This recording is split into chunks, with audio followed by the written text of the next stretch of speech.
Hi, I'm Will from Utica Mack, your Hino dealership. Today I'm here to go over the basic functionality of your new Hino 268 truck. Okay, let's get started. First thing we want to do is to raise the hood. What we're going to do is place your hand underneath the latch, lift up, and release the latch. And you'll repeat this on the other side as well. Okay, the next thing we want to do is place your hand in the pocket and gently lift the hood. As you notice, it doesn't take much effort to lift the hood due to the gas-filled strut. Okay, once under the hood, I'll bring your attention to the brake fluid reservoir. There are 2 fill caps, but it is only one reservoir. Only fill with approved .3 fluid. Moving down here, you have your engine oil dipstick. Pull out the dipstick, checking the lines, making sure that it is at the full line. Do not overfill your oil, and make sure that it stays between the minimum and the full line for the best operation of your vehicle. Then we have our power steering fluid reservoir. To check the power steering fluid reservoir, simply turn the cap counterclockwise by pushing down, lifting up, and you'll see the power steering fluid dipstick line. Make sure that it's filled to the top. To replace the cap, push down and turn clockwise into the lock position. Next we have our fuel filter and water separator. This has been put under the hood as an advancement from Hino to keep the fuel a little warmer, and also you can see your fuel filter when it does need to be changed. What we're going to do is we're going to do a quick demonstration of how to get the water out of the water separator. You place a container underneath the nozzle, turning the nozzle in a counterclockwise direction, allowing the water to flow out, then turning the nozzle clockwise, shutting the nozzle once the water has been released from the water separator. I would like to make mention that there is only usually a little bit of water that comes out of the water separator. Once the water has been released, it's diesel fuel that'll be coming out. Okay, we have our radiator reservoir. You have your low line and your full line. Make sure that you keep your radiator fluid, antifreeze, in between the 2 lines. To replenish it, the radiator cap is on top of the radiator. On the passenger side of the truck, we have our air box. To access the air filter in the air box, you remove these 3 screws and the cover plate. You'll know when your air filter needs to be replaced when you have your restriction gauge turn red. Where this clear area is, it will be red right in that area. To reset the gauge, simply push the yellow button located at the bottom of the restricting gauge. Next we have our transmission fluid dipstick. To check your transmission, you want to make sure that the truck is running and that the fluid is hot. Simply pull out the transmission dipstick, check the lines, and replace the dipstick. Next on this side are the air horns. The air horns are located down here, right behind the front bumper. Sometimes dirt, debris, or snow will get clogged in your air horns. Take off the front cover of the air horn,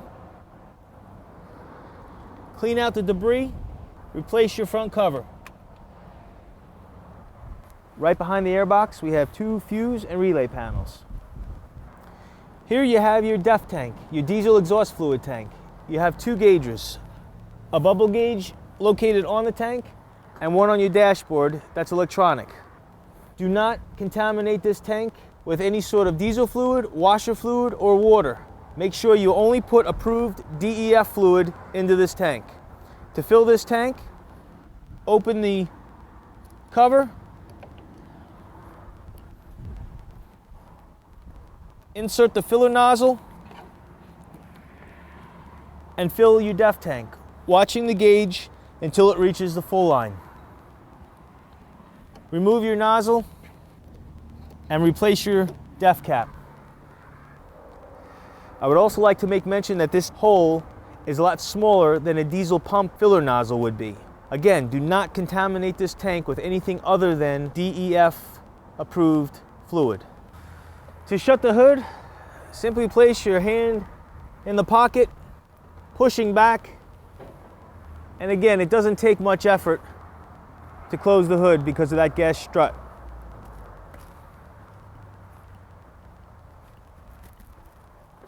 Lock the latches on both sides.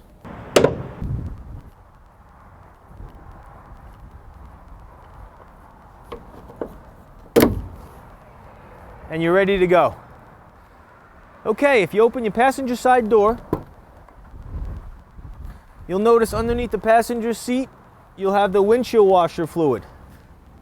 To access the windshield washer fluid, slide the container out. To add fluid, pop the cap off the top, add your fluid, and replace the cap.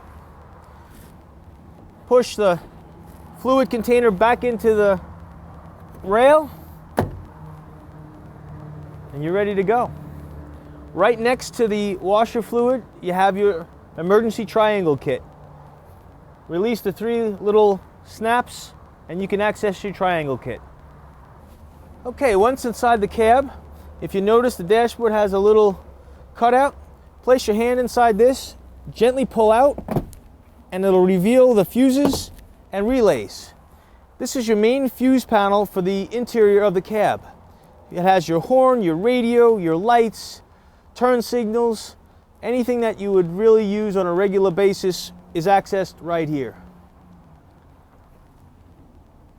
To place the panel back into position, line up the tabs and pat gently so it's flush with the dashboard. Okay, not only do you have an air filter underneath your hood of your engine compartment, but you also have an air filter inside your cab. This air filter is for your air conditioning and your heating system. To access and clean your air filter, you'll reach underneath the dashboard and pull down.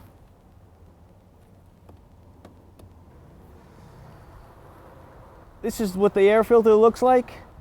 Make sure you clean it. Line up the 2 tabs underneath your dashboard. It'll slide in, push up, and again you'll be ready to go. Okay, on the driver's side of the truck you have your 95-gallon diesel fuel tank. This is where you'll put your diesel fuel into your truck. Over here you have your battery box. To access your battery box, counterclockwise turn both of your wing nuts, remove your cover. Once you have your cover off of the battery box, you have full access to your batteries. Right above the battery box you have your block heater. Lift the lid, plug in your extension cord, and you'll activate the block heater. Okay, for optimum fuel mileage, you want to make sure that your tire pressure is set correctly. To find out the best tire pressure for your truck, you want to look on your door sticker located here in your door jamb. For this truck, it's 105 psi. Once you have the driver's side door open, you'll notice your emergency fire extinguisher and your air seat switch. If you flip the switch down, it'll release the air, lower the seat. And if you flip the switch up, it'll increase the air, raising the seat. Okay, to access the cab, you'll notice that there are 3 grab handles. You want to place your hand on the first grab handle, your right foot on the bottom step, reach for the second grab handle, your left foot should be on the top step, pulling yourself into the cab. To get out of the cab, grab your first grab handle, placing your left foot on the top step, your right foot on the bottom step, grabbing your second grab handle, and you're out of the truck. Your Hino 268 is equipped with power door locks. If you insert the key, turn the key, it will open the locks on both doors. If you exit the cab, turn the key, it will lock both doors. Keep in mind that the power door locks only open on the driver's side door, not the passenger side door. The passenger side door operates independently. This also works when you lift the door latch or push it down. It will lock both sides of the door.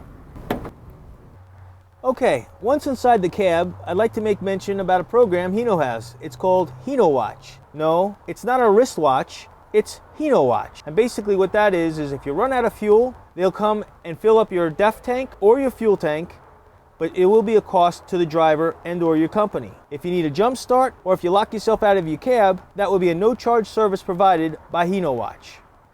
Inside the cab, you'll notice the 2 overhead bins above the passenger and the driver's side. On the driver's side overhead bin, there's a sticker for the exhaust gas after treatment system, which is basically your emission system. That's a system that you're going to have to regenerate from time to time. So these are your instructions. Take note of that. If you open your overhead bin, you'll notice that the owner's manual is located in the overhead bin. In addition to the owner's manual, you have the 3 driver display cards. The first card is to actually demonstrate your mode and select buttons to operate your dashboards. The second card is the DEF quality. And basically that'll tell you and explain about your DEF tank and the emission system. The last is about your exhaust emission system. These cards are again placed in your overhead bin above the driver's seat. We're going to go over the dashboard control functionality right now. First is the cruise control. You're going to press and hold the on button until you see the cruise control button turn on. Second, you have to be going over 35 or 40 miles per hour to actually set the cruise control. Once you're going at that approximate speed, you're going to hit the set button and it will set the truck at whatever speed you're driving, as long, again, as it's over 35 or 40 miles per hour. Now, I would like to make mention, if you have your exhaust brake on, the cruise control will not set. So in order to set your cruise control, you have to have the exhaust brake off. The next switch on the dashboard would be your dashboard light dimmer. Simply slide down your dimmer switch, it'll dim the lights. Slide the switch up and it'll make the lights brighter. Off to the left of the steering wheel, you have the controls for your lights, your turn signals, and your high beams.